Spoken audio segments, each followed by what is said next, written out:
50 سے 60 سال ہے. 50 سے 60 سال کے اندر ہمیں یہاں کی بھی کامیابی چاہیے اور وہاں کی بھی کامیابی چاہیے. اگر یہ کامیابی ہمیں خدا نہ کرے نہ ملی تو یہ اتنی بڑی ہلاکت ہے کہ اس سے بڑی کوئی ہلاکت نہیں. میں بار بار عرض کر رہا ہوں کہ اس کی ہلاکت کے بارے میں ہمیں کیونکہ علم ہی نہیں، ہم نے اس بات کا کوئی ہم نے مشاہدہ کیا ہی نہیں ہے. لیکن جو بتایا گیا ہے بالکل ایسے کہ جہنم ایک بڑی خطرناک جگہ ہے. یہاں کا ناکام وہاں کے جہنم میں ڈال دیا جائے گا. اور جہنم تو خیر ایک آخری معاملات ہیں. شروع میں ہی دنیا میں ہی ذلت و خواری اور پستی و بدحالی کے راستے سے وہ جہنم کے گڑھوں میں سے گڑھے میں ڈال دیا جاتا ہے جس کو ہم قبر کہتے ہیں. اور پھر قبر کے بعد کے مناظر جو ہے وہ اس سے بھی زیادہ خطرناک ہیں. لیکن ہم اور آپ ابھی تک ان باتوں کی سیریسنس کو سمجھ نہیں پا رہے.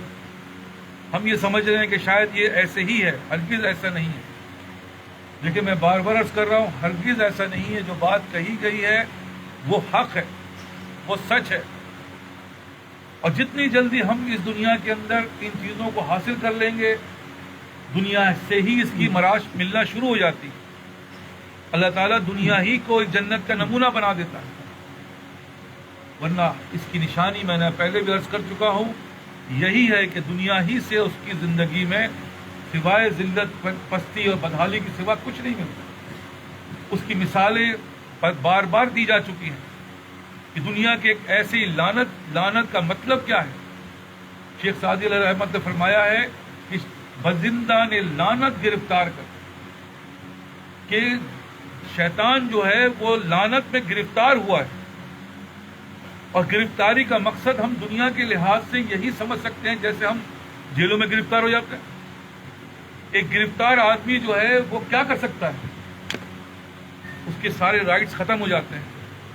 اس کے پاس آگے جانے کا کوئی راستہ نہیں ہوتا. وہ گرفتاری میں مبتلا ہے. وہ جب گرفتاری میں مبتلا ہے تو وہ کیا ہو رہا ہے؟ وہ اسی کے گرد گھوم رہا ہے. اگر وہ کسی کال کوٹری میں ہے تو کال کوٹری کے اندر کسی جسے کہتے ہیں کہ جس چیز پہ اندر بھی آپ خود اس کو امیجن کر لیں وہ اسی کے اندر رہ سکتا ہے. وہ اس سے باہر نہیں جا سکتا. صبح سے لے کر رات تک کی زندگی اس کی اسی میں گزر رہی ہے. اور نہ صرف اس میں گزر رہی ہے بلکہ قید با مشقت ہے. وہ پریشانی میں زندگی گزار رہا ہے. اس کے دل و دماغ میں تفکرات بھرے پڑے ہیں. اور ہم اسی کا موازنہ اپنی زندگی میں کرتے ہیں تو ہم بھی کچھ ایسے ہی مسئلے میں پھنسے ہوئے ہیں. کوئی کسی میں لگا ہوا ہے، کوئی کسی میں لگا ہوا ہے. اس کے پاس اتنا وقت نہیں ہے کہ آخرت کے بارے میں کوئی کام کیا جائے، آخرت کے بارے میں کچھ سوچا جائے، کچھ اس پہ عمل کیا جائے. وہ کرنا بھی چاہتا ہے تو نہیں کر پاتا. کیوں؟ یہی وجہ عرض کر رہا ہوں کہ وہ ایک ایسی لعنت میں گرفتار ہے کہ اس سے آگے وہ کر نہیں سکتا. اور وہ لعنت کیوں ہے؟ تو اللہ تعالیٰ نے یہی بات فرمائی ہے کہ تم پہ جو تمہارے اعمال ہوتے ہیں ہم ایسے ہی معاملات تم پہ مسلط کر دیتے ہیں. یہ جو پریشانیاں، یہ بلائیں جو آتی ہیں تمہاری بدعمالیوں کی وجہ سے. تو میں عرض کر چکا ہوں یہی بات کہ بھائی اگر جب ہم موازنہ کریں ان چیزوں کا تو پھر پتہ چلے گا ہاں واقعی ہم اس دنیا کے ایسی لعنت میں گرفتار ہیں. لاکھ ہر آدمی یقین کہے گا ہاں بالکل سچ ہے کہ نماز پڑھنی چاہیے، 5 وقت کی نماز پڑھنی چاہیے، باجماعت پڑھنی چاہیے، ہے صحبت میں بیٹھنا چاہیے، گناہ نہیں کرنا چاہیے. لیکن ہر وہ کام کر رہا ہے جو نہیں کرنا چاہیے. ہر وہ عمل ہو رہا ہے جو نہیں ہونا چاہیے. کیا وجہ ہے اس کی؟ اس کے پیچھے کیا معاملات ہیں؟ تو پتہ وہی چلے گا کہ بھائی حواس باختگی ہے.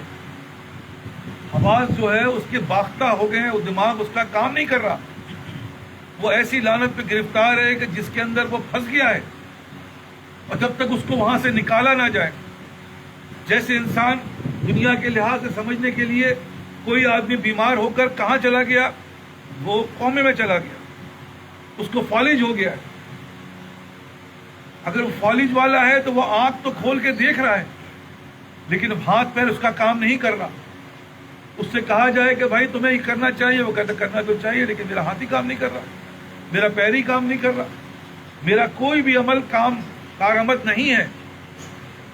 اسی طرح بھائی ہم اپنی روحانی زندگی میں دیکھیں تو کچھ ایسی ہی کیفیت نظر آتی ہے، کرنا تو سب کچھ چاہیے لیکن ہو نہیں پا رہا، اور جیسے میں نے کہا وقت تو اتنا ہی ہے، اور اللہ معاف کرے اس سے کم وقت ہے کسی کے پاس تو اللہ حفیظ، لیکن آپ ذرا اس وقتوں کو ذرا ڈیوائڈ کر کے دیکھیں کہ 10-20 سال تو ہمارے صرف بچپن میں گزر جا رہے ہیں، جبکہ وہ بنیاد بنانے کا وقت ہے، اور 20 سے 40 سال تو ہے وہ اللہ معاف کرے وہ شادی اور بچوں ہی کے فکر ہے اس میں مرے جا رہے ہیں، اور 40 اور 60 کے درمیان کیا ہے، جو 40 سال کو بویا ہے وہ کاٹ رہے، نیٹ رزلٹ کچھ بھی نہیں۔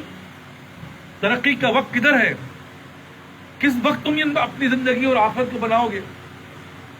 اور جو تم نے یہ بات تمہارے دل دماغ میں بٹھائی گئی ہے کہ تمہاری زندگی بنے گی کس چیز سے؟ مال سے، دولت سے، عزت سے، بیوی سے، بچے سے، یہ دھوکہ ہے۔ اللہ کہہ رہے ہیں یہ تو ہم امتحان کے لیے دیتے ہیں، یہ تمہارا انعام نہیں ہے۔ جس کے پاس جتنا زیادہ ہے اتنا ہی بڑا اس کا امتحان ہے، اتنا ہی زیادہ اس سے پوچھا جائے گا، اتنا ہی وہ پریشانی میں مبتلا ہے۔ بھائی یہی سمجھ میں آئی بات کہ ہم تو دھوکے میں آ گئے، 20-30 سال 40 سال تو اسی بات پہ گوا دیے کہ کوئی ڈاکٹر بن رہا ہے، کوئی انجینئر بن رہا ہے، کوئی کاروبار کر رہا ہے، اور وہ سمجھ رہا ہے کہ میں نے کامیابی حاصل کر رہا ہوں۔ کتنا بڑا دھوکہ ہے کہ امتحان کو وہ کامیابی سمجھ رہا ہے۔ بھائی اصل مقصد یہی ہے کہ جب تک اس حواس باختگی سے، اس فالش سے، اس قومے سے تم باہر نہیں آؤ گے تم کچھ بھی نہیں کر پاؤ گے۔ اور جو اس کے اگینسٹ میں مقابلہ ہے، اس کے اگینسٹ میں جو ہمارے سامنے جس کو ہم نے عبور کرنا جو دیواریں، علامہ الحفیظ اتنی خطرناک ہے، اتنی خطرناک ہے کہ اگر اس کے بارے میں آپ لوگوں کو کھول کے بتایا جائے تو آپ سن کے نہیں کہیں گے صاحب یہ تو ناممکن ہے، یہ تو ہو ہی نہیں سکتا، اور حقیقت میں یہ نہیں ہو سکتا۔ لیکن جب تک اس حقیقت کو نہیں سمجھیں گے اس سے پہلے اس کا سدباب کیسے کرو گے؟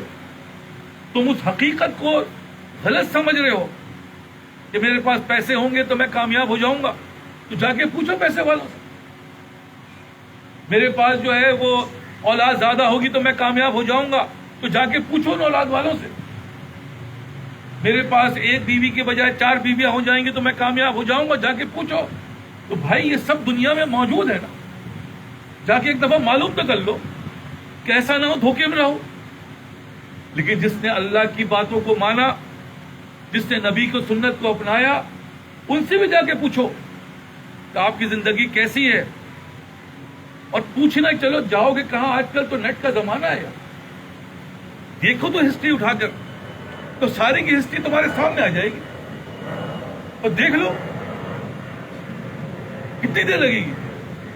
لیکن میں جو عرض کر رہا ہوں وہ بالکل حق بتا رہا ہوں کہ زندگی کی کامیابی اور ناکامی کا دار و مدار اللہ کی رضا میں ہے۔ جس نے اللہ کو راضی کر لیا وہ کامیاب، اور جو اللہ کو راضی نہیں کر سکا وہ ناکام۔